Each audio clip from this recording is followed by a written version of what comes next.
Did you know that it's a myth that in order to rank better and make more sales, you need to price your items lower? Well, in this video, I'm going to share with you guys exactly how you should price your items, because that might be the reason why your store either not selling much or not ranking on the algorithm. So make sure to stick around.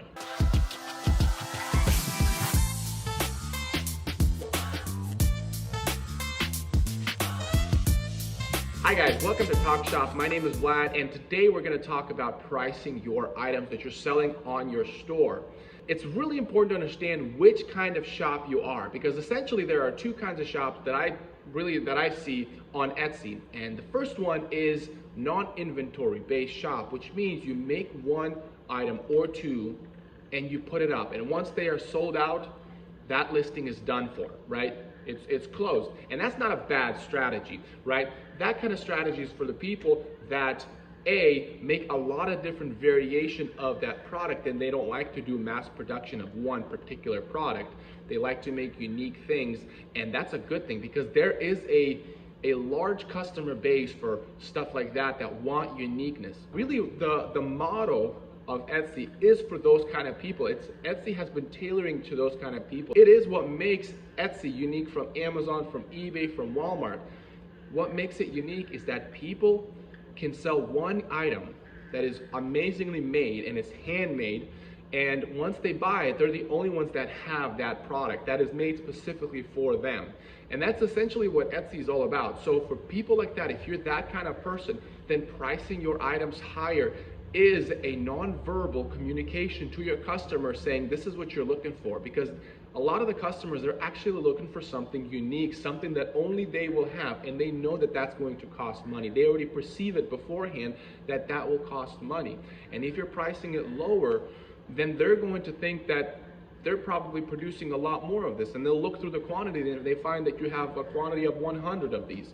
And they're going to be turned off by that, because they know they're not the only ones that have a certain kind of vase or a certain kind of bowl that's been ceramic made, or a certain kind of table that's really unique. They know that they're not the only ones that have it, and that hundreds of other people that have it all the time. And if you're refreshing your inventory all the time, then they know that you might not even be the one that made it. So pricing your stuff lower might actually be a negative thing to your listing. So you want to understand, what do the customers actually think? You need to understand the perceived value pricing system, because that is something that not only are you determining to the customer, saying this is how much I think it's worth, and you think it's valuable, and the customer appreciates that and respects that. So you need to know that that's what they expect from high quality items. Now, if you are a shop that is inventory based, and what I mean by that, you're still producing the stuff, but you're producing to keep up with the inventory. You want to make sure that the inventory is always available, because most likely you're not doing something unique. Now, you might have unique elements, and I'll talk about that, because this one kind of breaks down into two. The first one is you're competing with other competitors and you're very similar to who they are. In that case, you need to price your product in the middle section. What I mean by that, the middle section is where it's not the most priciest and it's not the cheapest. You have to remember that people that go on Etsy, they know things are going to be slightly more expensive, but that's because they're handmade. So you don't want to race to the bottom. Racing to the bottom is an Amazon trend. It is not an Etsy trend. So be very careful when you put a price that is too low. You're not going to rank higher. People already think about Etsy as they're going to pay more, things are higher quality, and if they see your price your item just way underpriced, they're going to have their speculations, and they don't want to see a tag that says made in China.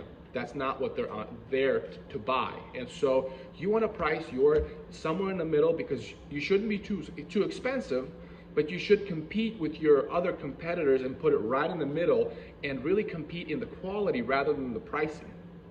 Now, if you're a new product, then you want to go towards the bottom to be the more price efficient.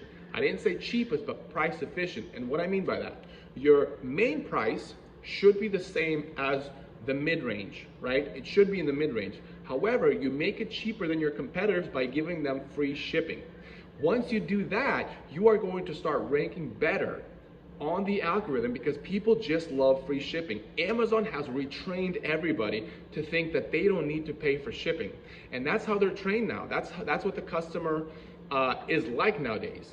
You have to tailor to that. So making it free shipping is going to give you a stronger leverage. Now, I said there is two parts to the second one. The second one is if your item has a very strong, unique feature that people are looking for. For example, my wife started a baby store and she embroiders on onesies and she's doing little bracelets for babies and birth, whatever, right? So she bought some onesies that she's going to embroider. Now she realized that the kind of onesies that she has, it's a full sleeve onesie, it is cotton, and it's embroidered. That is a very rare product on Etsy, surprisingly, because everybody else is doing this whole print on demand and they're just doing vinyl or there's iron-ons, but and two, they are short sleeve, they're not a full sleeve, right? They're not long sleeve, these are short sleeve onesies.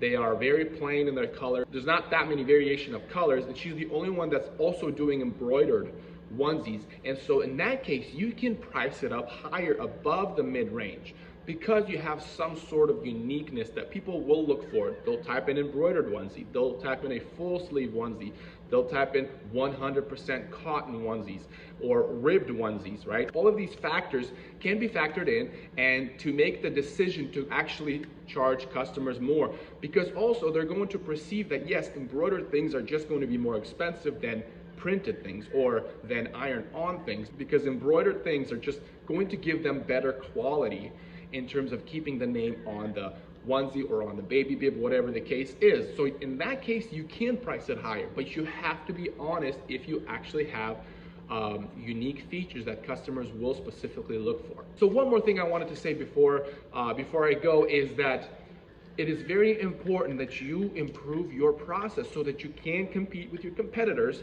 and still be profitable. For the longest time for my product, dog collars, I was like, how in the world am I going to compete with people that buy their dog collars from China, where here I am sewing it by hand? How in the world am I going to compete? Well, I figured out a process that allows me to make these dog collars at a faster rate. I position things differently. I've created different systems and techniques on sewing the straps and sewing the strap with the components.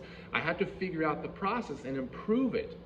And I got to a point where we can produce these suckers very fast and at a quality sew.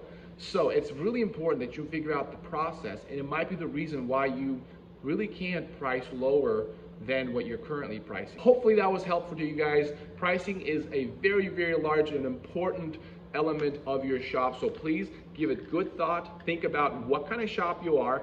Think about what kind of product you are comparing to your competitors. And three, make sure that you figure out the process, because that is what's going to really manifest on the pricing. Hope you guys like this video. Make sure to subscribe, hit the bell notification, like this video. That's going to help me out. It's free, come on, it's free for you to do that, and it's going to help me out as a shop owner going on YouTube. So I'll see you next time.